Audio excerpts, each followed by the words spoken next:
ദ്രോഹമാണ് ഞാൻ എൻ്റെ അടുത്ത് അവർ ചെയ്തത്.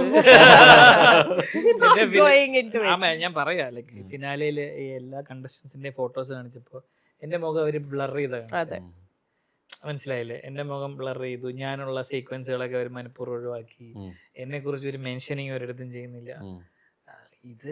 ഇത് ഞാനുണ്ടാക്കിയ സിറ്റുവേഷൻ അല്ല, അവരുണ്ടാക്കിയ സിറ്റുവേഷൻ ആണ്.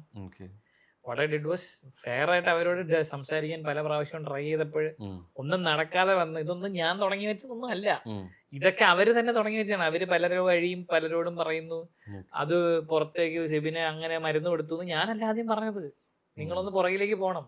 ഇതൊന്നും ഞാനല്ല ആദ്യം പുറത്ത് പറഞ്ഞത്, ഇത് വേറൊരാൾ വന്ന് പുറത്ത് വന്ന് പറയുന്നു. അയാൾക്ക് ഇവിടെ നിന്ന് ഇൻഫർമേഷൻ കിട്ടി, അകത്തുനിന്ന് തന്നെയാണ്. അപ്പൊ ആ ഇൻഫർമേഷൻ പുറത്ത് വരുമ്പോൾ സ്വാഭാവികമായിട്ടും ചോദ്യം എന്നോട് വന്നിരും, കാര്യം എനിക്കാണ് കിട്ടിയത്. സിബിൻ എന്താ മറുപടി പറയാത്തത്, സിബിൻ എന്താ മറുപടി പറയാത്തതെന്ന് 10 പേര് ചോദിച്ച് സിബിൻ മറുപടി പറയും. സിബിൻ മറുപടി പറഞ്ഞു, അതെ തന്നു. പിന്നെ അങ്ങനെ കൊടുക്കില്ല എന്ന് പറഞ്ഞു ഒരുപക്ഷെ ആൾക്കാർ. കൊടുത്തെങ്കിൽ പിന്നെ എന്താ അവൻ കേസ് കൊടുക്കാത്ത?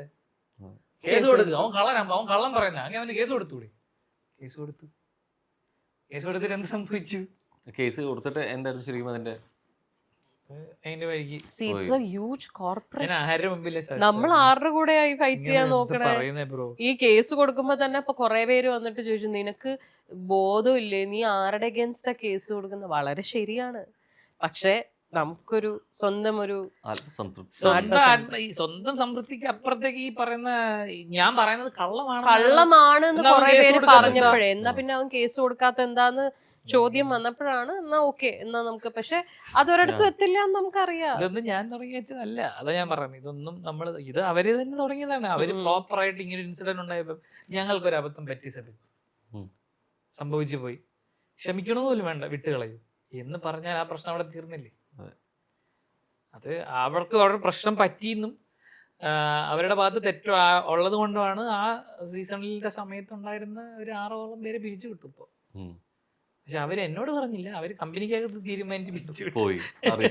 ശരിക്കും ഈ ചാനൽ ഭാഗത്തായിട്ട് തന്നെ മുമ്പും ഉണ്ടായിരുന്നു അല്ലെ, ഷോകളുടെ ഭാഗമായിട്ടുണ്ടായിരുന്നു. രണ്ടുപേരും ഈ പറഞ്ഞ ചാനലിന്റെ ഏറ്റവും ഇപ്പം അടുത്ത് നിൽക്കുന്ന ഇപ്പോഴും അതെ, ഞങ്ങൾ നല്ല റിലേഷൻഷിപ്പ് കീപ്പ് ചെയ്യുന്നുണ്ട് അവരായിട്ടുള്ള.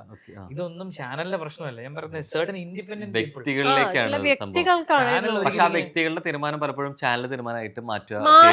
ഇവര് റിയലൈസ് ചെയ്തപ്പോ, ഇപ്പൊ ആ ചാനലിന്റെ ഒരു ഹെഡ് ആണെങ്കിൽ അദ്ദേഹം ഇത് റിയലൈസ് ചെയ്ത് ഇത് തെറ്റാണെന്ന് പുള്ളി മനസ്സിലാക്കിയപ്പോ എല്ലാം കഴിഞ്ഞു പോയി. പിന്നെ പുള്ളിയുടെ കോൾസ് ഇല്ല, അത് ആവശ്യമില്ലാത്ത ലെവലിലേക്ക് ഇത് എസ്കലേറ്റഡ് ആയി. അപ്പൊ പുള്ളിയുടെ കയ്യിൽ കോൾ ഇല്ല. പിന്നെ പുള്ളിക്ക് being A representative of the channel, പുള്ളിക്ക് ആ കോർപ്പറേറ്റ് ഒരു സ്ട്രക്ചർ ഫോളോ ചെയ്തേ പറ്റൂ, ആൻസർ ചെയ്യാൻ പാടില്ല. നമ്മൾ അണ്ടർസ്റ്റാൻഡ് ചെയ്യുന്നത്. അല്ല, ഇപ്പൊ ശരിക്കും ഒരു പാർട്ട്ണറാണ്, പക്ഷേ ഈ ഒരു വിഷയം നടക്കുന്ന സമയത്ത് സുഹൃത്താണ്, ബെസ്റ്റ് ഫ്രണ്ട് ആയിരുന്നു. പക്ഷെ അങ്ങനെ ഒരു സിബിന്റെ പേരിൽ ഒരു വിഷയം ഉണ്ടാകുമ്പോൾ ഏറ്റവും അടുത്ത സുഹൃത്ത് നിലയിലും ഞാൻ മുമ്പ് ആ സീസണിൽ കണ്ടസ്റ്റന്റ് ആയ നിലയിലിരിക്കും അതിന്റെ ഭവിഷ്യത്തുകൾ എനിക്കും കിട്ടിയിട്ടുണ്ട്. തീർച്ചയായിട്ടും. ഇതിന്റെ വലിയൊരു പ്രശ്നം എന്ന് വെച്ചാൽ സിബിന്റെ പ്രൈമറി കോണ്ടാക്ട് ഞാനായിരുന്നു. അങ്ങനെ ഒരു സംഭവം ഉണ്ട്. ബിഗ് ബോസിനകത്ത് പോകുന്ന കണ്ടസ്റ്റൻസിന് ഒരു പ്രൈമറി കോണ്ടാക്ട് ഉണ്ട് എപ്പോഴും പുറത്ത്. ആ പ്രൈമറി കോണ്ടാക്റ്റിനെ വേണം ഉള്ളിൽ എന്തുണ്ടെങ്കിലും ഇൻഫോം ചെയ്യേണ്ടത് ഇനിഷ്യലി പ്രൈമറി കോണ്ടാക്റ്റിനെയാണ്. എന്താണെങ്കിലും ഒരു ഡ്രസ്സ് വേണമെങ്കിൽ പോലും പോട്ടെ, ഒരു അണ്ടർവെയർ വേണമെങ്കിൽ പോലും നമ്മളെയാണ് വിളിച്ച് പറയേണ്ടത്. അപ്പം ഇങ്ങനെ ഒരു ഇഷ്യൂ നമ്മൾ അറിയുന്നത് ഓൺ സ്ക്രീൻ ഫസ്റ്റ് നടക്കുമ്പോഴാണ്, ലൈവിലാണ് ഞങ്ങളിത് ആദ്യം ഇങ്ങനെ കാണുന്നത്. അപ്പം ഇദ്ദേഹത്തിനെ വീട്ടിന്റെ പുറത്തേക്ക് എടുക്കുന്നു, ട്രീറ്റ്മെന്റിനാന്ന് പറഞ്ഞ് മാറ്റുന്നു. അപ്പൊ യൂഷ്വലി ഞാനൊരു XBB കണ്ടസ്റ്റന്റ് ആയതുകൊണ്ട് എനിക്കറിയാം ഇങ്ങനെ എന്തുണ്ടെങ്കിലും ഇൻഫോം ചെയ്യും. സ്പെഷ്യലി എന്തെങ്കിലും മെഡിക്കൽ റിലേറ്റഡ് ആണെങ്കിൽ ഉറപ്പായിട്ടും ഇൻഫോം ചെയ്യും. പക്ഷെ ഞാൻ നോക്കിയിട്ട് എനിക്ക് കോളൊന്നും വന്നിട്ടില്ല, ഒരു സിംഗിൾ കോൾ പോലും വന്നിട്ടില്ല. അപ്പം ഞാനാണ് പ്രൈമറി, പിന്നെ സെക്കൻഡറിയും ഉണ്ട്. അപ്പൊ സെക്കൻഡറി അനിയനാണ്. അപ്പൊ ഞാൻ വിളിച്ച് അവനോട് ചോദിച്ചേട്ടാ നിനക്ക് കോള് വല്ലതും വന്നു ഇവിടുന്ന്? അപ്പൊ അവൻ പറഞ്ഞില്ല ചേച്ചി, എനിക്ക് ഞങ്ങളും കാണുന്നുണ്ട്, കോളൊന്നും വന്നില്ല, അറിയില്ല ചേട്ടൻ എന്താണ് അറിയില്ല. കുറെ നേരം വെയിറ്റ് ചെയ്യുന്നു, ഞങ്ങൾക്കൊന്നും ഒരു ഐഡിയയും കിട്ടുന്നില്ല, ഇൻഫർമേഷൻ ഒന്നും കിട്ടുന്നില്ല.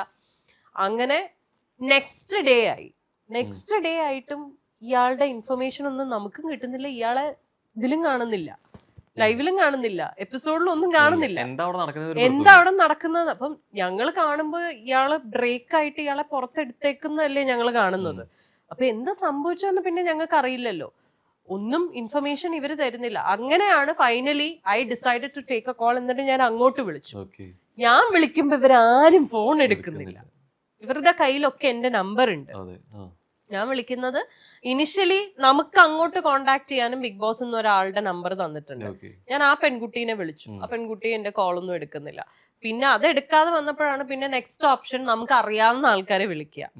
ഈ ചാനലിലാണ് എനിക്ക് കണക്ഷൻ. ചാനലിലെ ആൾക്കാരൊക്കെ ഞാൻ ബാക്ക് ടു ബാക്ക് വിളിക്കുന്നു, ആരും ഫോൺ എടുക്കുന്നില്ല. എന്റെ നമ്പർ അറിയാവുന്ന സേവ് ചെയ്യുന്ന ഞാൻ ചേട്ടാന്ന് വിളിക്കുന്ന ആൾക്കാരായിരുന്നു ഇവരെല്ലാം. ആരും എടുക്കുന്നില്ല. ഫൈനലി പാതിരാത്രി 10, 11 മണിയായപ്പോഴാണ് ഒരാള് ഫോൺ എടുത്തപ്പം ഞാൻ പറഞ്ഞു, ചേട്ടാ ഞാൻ ഉച്ച തൊട്ട് വിളിക്കാൻ ആരും എടുക്കുന്നത് എന്താണെന്ന് അറിയുന്നില്ല. അപ്പം സിബിന്റെ വീട്ടിൽ നിന്ന് ഞങ്ങളെ കോണ്ടാക്ട് ചെയ്ത് പപ്പ മമ്മിയൊക്കെ വിളിക്കുന്നു, എന്താ ഏതാന്ന് അറിയാണ്ട്. അപ്പം അപ്ഡേറ്റ് നമ്മളോടല്ലേ ചോദിക്കും, ഞങ്ങക്ക് പറയാനൊന്നുമില്ല. അപ്പൊ ഞാൻ ഇങ്ങനെ പറയുന്നുണ്ട്, സിബിന്റെ വീട്ടിൽ നിന്ന് വിളിക്കുന്നു, അനിയൻ പുറത്താ, അവൻ വിളിക്കുന്നു, അവൻ ചോദിക്കുന്നു എന്താ ചേച്ചി എന്താണ്, ഒന്നും പറയാൻ മറുപടി ഇല്ല. അപ്പൊ എന്തെങ്കിലും പറയൂ, എന്താ പറയണ്ടേ ഇവരോടൊക്കെ. അതെ, അവിടെ വലിയൊരു മീറ്റിംഗ് നടക്കാൻ. ഇതാണ് എനിക്ക് കിട്ടുന്ന ഇൻഫർമേഷൻ. എനിക്ക് ഇപ്പൊ സിബിൻ വയ്യാതെ സിബിനെ മാറ്റിന്നോ അല്ലെങ്കിൽ സിബിന് മെഡിക്കേഷൻ ആണോ ഇതൊന്നും അല്ല എനിക്ക് കിട്ടുന്ന ഇൻഫർമേഷൻ. എന്നോട് പറയുന്നത് സിബിന്റെ കാര്യത്തിൽ ഒരു വലിയ മീറ്റിംഗ് അവിടെ നടന്നുകൊണ്ടിരിക്കുകയാണ്, ആ മീറ്റിംഗിൽ ഒരു ഡിസിഷൻ എടുക്കും ആര്യ, എന്നിട്ട് അറിയിക്കാം എന്നാണ് എനിക്ക് കിട്ടുന്ന ഇൻഫോ. അപ്പൊ ഞാൻ പറഞ്ഞു ഓക്കെ. അപ്പൊ ഞാൻ ചോദിച്ചു ഹെൽത്ത് ആളുടെ, അവന് കുഴപ്പമൊന്നുമില്ല, അവൻ റൂമിൽ സൂപ്പർ ആയിട്ടിരിക്കുന്നുണ്ട് എന്നാണ് എനിക്ക്. ഇതാണ് എനിക്ക് കിട്ടിയ ഇൻഫർമേഷൻ. അല്ല, എന്നെ ഈ റൂമിലേക്ക് കൊണ്ട് ലോക്ക് ചെയ്തു. മീറ്റിങ്ങിനായിരുന്നു എനിക്കറിയില്ല ബ്രോ. എൻ്റെ അടുത്ത് ഞാൻ ഇപ്പൊ എനിക്ക് ഇങ്ങനെ ഒരു പ്രശ്നം ഉണ്ടെന്ന് പറയുന്നു. അപ്പൊ അവര് പറയുന്നത് വരും ഇപ്പുറത്ത് പോവാന്ന് പറയുന്നു, വിളിക്കുന്നു, വെളിയിൽ കൊണ്ടുപോകുന്നു, നേരെ ഒരു റൂമിൽ കൊണ്ട് ലോക്ക് ചെയ്യാണ്. പിന്നെ എനിക്കറിയില്ല, കഥ തുറന്ന് ജനൽ തുറന്നു കഴിഞ്ഞാൽ ഒരു വലിയൊരു എന്താ പറയുക, ഒരു പാടമല്ല, ഒരു കാട് പിടിച്ചൊരു സ്ഥലം മാത്രമുണ്ട്. വേറൊന്നും ദൂരെ കുറെ ബിൽഡിങ്സ് കാണാം, അതിനപ്പുറത്തേക്ക് എനിക്കൊന്നുമില്ല. പിന്നെ എൻ്റെ കൂടെ ഒരു പയ്യനുണ്ട്, അവനല്ലാതെ വേറെ ഒരു കോണ്ടാക്ട് എനിക്കില്ല. അപ്പൊ ഞാൻ ആക്ച്വലി ഇവരോട് പറയുന്നുണ്ട്, എനിക്ക് ഷോയിൽ തിരിച്ച് കയറാൻ പറ്റുമോ, എന്താണ് തീരുമാനം, ഡിസിഷൻ എടുക്കുന്നത് എന്താണെന്ന് ഞാൻ ചോദിക്കുന്നുണ്ട്. അപ്പം ഈ പറയുന്ന പോലെ വീഡിയോ കോളിൽ അവിടെ നെറ്റ്വർക്ക് ഇല്ലാത്തൊരു സ്ഥലത്താണ്, അവിടെ വാട്സാപ്പിൽ വീഡിയോ കോളിൽ ഒരു ഡോക്ടർ വരുന്നു. ഡോക്ടർ ഞാൻ വളരെ കൂളായിട്ട് സംസാരിക്കുന്നു, വരുന്ന രാത്രി കേട്ടോ, പുള്ളി തിരക്കൊക്കെ കഴിഞ്ഞിട്ട് സംസാരിക്കുന്നു, പോകുന്നു, ഒരു പ്രാവശ്യം, ഒരൊറ്റ പ്രാവശ്യം, ദാറ്റ്സ് ഇറ്റ്. പിന്നെയാണ് ഈ മെഡിസിൻസ് ഒക്കെ വന്ന് തുടങ്ങുന്നത്. രാത്രി മരുന്ന് വരുന്നു. അത് കഴിഞ്ഞിട്ട് ഈ ഫസ്റ്റ് കോളിൽ എനിക്ക് കിട്ടുന്ന ഇൻഫർമേഷൻ ഇതാ. ഇത് കഴിഞ്ഞിട്ട് ഞാൻ ഈ അങ്ങോട്ട് വിളിച്ചുകൊണ്ടിരുന്ന ആൾക്കാരൊക്കെ എന്നെ തിരിച്ചു വിളിച്ചു. അത് കുറച്ച് വലിയ ഒഫീഷ്യൽസ് ആണ് ചാനലിന്റെ. അപ്പൊ അവർക്കൊക്കെ പേഴ്സണലി കണക്ഷൻ ഉള്ളതുകൊണ്ട് തന്നെ ഇപ്പൊ എന്താണ് ആര്യാന്ന് പറഞ്ഞ് തിരിച്ചു വിളിച്ചപ്പോ ഞാൻ ഇങ്ങനെ പറഞ്ഞില്ല സാർ, അത് സിബിന്റെ അപ്ഡേറ്റ് അറിയാൻ വേണ്ടിയിട്ടാണ്. അപ്പൊ പിന്നെ കഥ മാറുക. അപ്പൊ എന്നോട് ചോദിക്കുന്നു സിബിന് സ്ക്രീസോഫീനിയയുടെ ഹിസ്റ്ററി ഉണ്ടോന്ന്. അപ്പൊ ഞാൻ പെട്ടെന്ന് സ്ക്രീസോഫീനിയോ, ഞാൻ പറഞ്ഞു സാറേ എന്താ എനിക്ക് മനസ്സിലാവില്ല. അല്ല, സിബിൻ കുറച്ച് വയലന്റ് ആണ്, സിബിന് ഇതിനു മുമ്പ് ഇങ്ങനെയൊക്കെ സംഭവിച്ചിട്ടുണ്ടോ, സിബിന് മെന്റൽ പ്രശ്നമുണ്ടോ എന്നൊക്കെ പറഞ്ഞിട്ട് ഇവരെന്നോട് ഓരോന്നായിട്ട് ചോദിക്കുക. അപ്പൊ ഞാൻ പറയുന്നു ഇല്ല, എന്റെ അറിവിലില്ല, എനിക്കറിയാവുന്ന കാലത്ത് അങ്ങനെ ഒരു സാധനം ഇല്ല. അപ്പം ഇദ്ദേഹം ഓക്കെ എന്തായാലും ഇപ്പൊ ഡോക്ടർ കൺസൾട്ടേഷൻ ഉണ്ട്, അത് കഴിഞ്ഞിട്ട് നമ്മൾ ഒരു ഡിസിഷൻ എടുക്കുള്ളൂ എന്നൊക്കെ പറഞ്ഞു. അപ്പോഴേക്കും ഞാൻ പാനിക്കായി. അപ്പൊ ഞാൻ സത്യം പറയല, ഞാൻ പിക്ചറൈസ് ചെയ്യണ എന്താ അറിയോ, മണിച്ചിത്രത്താഴില് ശോഭനം ബുക്കൊക്കെ വലിച്ചറിയുന്ന ഇതാണ് ഞാൻ അപ്പ പിക്ചർ ചെയ്യണ സിബിൻ ബെഞ്ചമിൻ. ഞാൻ എന്റെ ഇതില് ഇവൻ മറ്റേ സത്യം ഇത് സംഭവിക്കണത് രാത്രി 12 മണിക്കാണെന്ന് ആലോചിക്കണം. ഞാൻ ഇദ്ദേഹം ഈ സാറ് ഫോൺ വെച്ച പാടെ ഞാൻ തികതയെന്ന് എല്ലാരും വിളിക്കുന്നു. സിബിന്റെ ബെസ്റ്റ് ഫ്രണ്ട് ഞാൻ അനിയൻ, അവന് മഹേഷ് വിളിച്ചു. ഞാൻ മഹേഷിനോട് പറയാ, എടാ ഇവനിങ്ങനെ വല്ല കുഴപ്പമുണ്ടോ, ഹിസ്റ്ററി വല്ലതും ഉണ്ടോ എന്നൊക്കെ ഇവരെന്റെ അടുത്ത് ചോദിക്കുന്നു. അപ്പൊ മഹേശ്വരൻ ചേട്ടനോ, ഇല്ല ചേച്ചി ചേട്ടന് കുഴപ്പമൊന്നുമില്ല. ഞാൻ പറഞ്ഞു നീ പപ്പയെ വിളിക്കും, മമ്മിയെ വിളിക്കും. അവരോട് അങ്ങനെ പപ്പയെ വിളിക്കുന്നു, മമ്മിയെ വിളിക്കുന്നു, രാത്രി അവരെ ഉറക്കത്തിൽ നിന്ന് എണീപ്പിച്ച് ഇങ്ങനെയാണ് ഇവര് പറയുന്നത്, ഇങ്ങനെയൊക്കെ. അതോടുകൂടി അതിന്റെ ഇടയിൽ വേറൊരു സാർ ഏഷ്യാനെറ്റിലെ, ഞാൻ പേരൊന്നും പറയണ്ട, പുള്ളി വിളിച്ചിട്ട് സിബിൻ കുക്കർ എടുത്ത് തലക്കടിക്കാൻ നോക്കുന്നു എന്നൊക്കെ. അതാ ഞാൻ പറഞ്ഞത്. അപ്പൊ ഞാൻ പിക്ചർ ചെയ്യണത് മറ്റേ നാഗവല്ലി മറ്റേ ഓർഡർ വേറെ സാധനം. അപ്പൊ എന്റെ കിളി പോയി. ഞാൻ മനസ്സിലാക്കിയൊരു കാര്യം,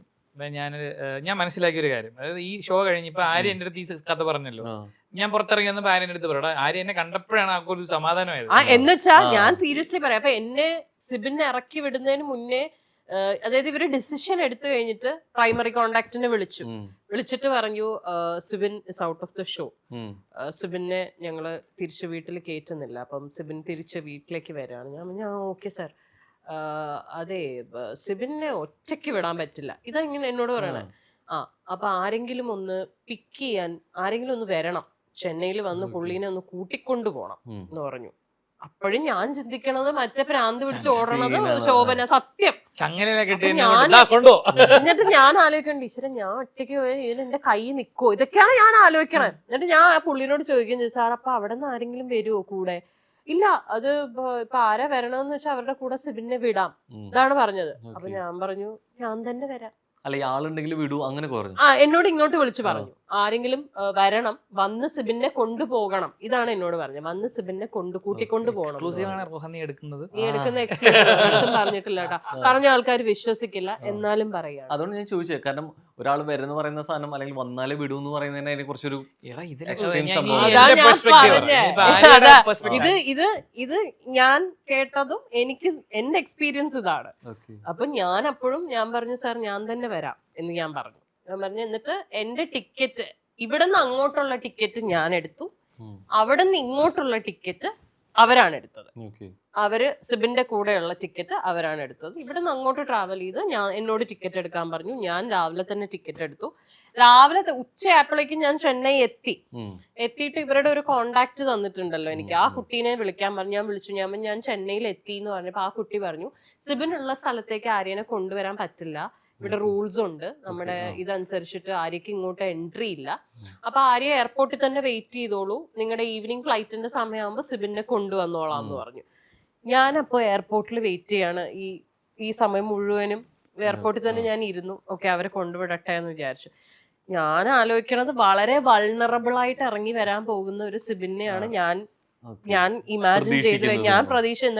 എന്നിട്ട് ഞാൻ മാത്രല്ല എന്റെ കൂടെയുള്ള ബാക്കി ഫ്രണ്ട്സും ഞങ്ങളുടെ ഗ്യാങ്ങിലെല്ലാരും, അപ്പൊ ഇവരെല്ലാരും പറഞ്ഞ് കൺവിൻസ് ചെയ്യണം, അവനെ കാണുമ്പോ നീ കാമായിട്ട് സംസാരിക്കണം, അവനെ പറഞ്ഞ് മനസ്സിലാക്കണം, അവൻ ചിലപ്പം കയ്യിൽ നിന്ന് പോയിരിക്കുമായിരിക്കും, അങ്ങനെയൊക്കെ പറഞ്ഞപ്പോ എന്ത് സംസാരിക്കണം എന്നുള്ളത് വരെ ഞാനിങ്ങനെ പ്രിപ്പയർ ചെയ്ത് ഇറ്റ്സ് ഓക്കെ പോട്ടെ, അത് കാം ഡൗൺ ആക്കി വിടാം, അത് പുറത്തെന്താ നടക്കണമെന്നൊന്നും അറിയിക്കണ്ട, ഇതൊക്കെയാണ് എന്റെ മനസ്സില്. ഇവൻ വന്നു എന്ന് പറഞ്ഞ് എന്നെ നടയെന്ന് വിളിച്ച് ഞാൻ ചെന്ന് നോക്കുമ്പോ ക്യൂവില് ചുമ്മാ നിക്കുന്നവൻ ലഗേജ് ട്രോളിയും പിടിച്ചിട്ട് ചെന്നൈ എയർപോർട്ടിൽ അതായത് ഞാന് ഇവര് തിരിച്ച് സിബിൻ എത്തിയതിന്റെ ഒരു റീല് ഞാൻ എന്റെ അക്കൗണ്ടിൽ പോസ്റ്റ് ചെയ്തിട്ടുണ്ട്. അത് ഇനി ഞാൻ ഈ പറയുന്ന കേട്ടിട്ട് പ്രോബബ്ലി ആരെങ്കിലും പോയി ആ റീൽ എടുത്ത് നോക്കുവാണെങ്കിൽ മനസ്സിലാവും. അതിൽ സിബിനെ ഞാൻ ഫസ്റ്റ് കാണുന്ന സാധനം ഞാൻ വീഡിയോ ഷൂട്ട് ചെയ്ത് ആ റീലിനകത്ത് ആഡ് ചെയ്ത്, അത് സിബിൻ എന്നെ കണ്ടോടനെ ഇങ്ങനെ ഹായ് ഹായ് എന്ന് പറഞ്ഞ് ചാടുന്നുണ്ട്. ഞാൻ പ്രതീക്ഷ സിബിൻ നിന്ന് നേരെ ഓപ്പോസിറ്റ്. ഞാനാണെങ്കിൽ ഇവിടെ എങ്ങനെ ഇത് ഡീൽ ചെയ്യണം എന്നുള്ള ആലോചനയാണ്. സിബിൻ വരുന്ന സമയത്ത് സിബിൻ മനസ്സിലാവാതെ ഡീൽ ചെയ്യണം. ഞാൻ നോക്കിയപ്പോ ഇവിടെ നിന്ന് ചാടിത്തുള്ളി പോയ അതേ പൊട്ടൻ ചക്കൻ വരുന്നു തിരിച്ച് അതേ സ്പീഡിൽ ചാടിത്തുള്ളി.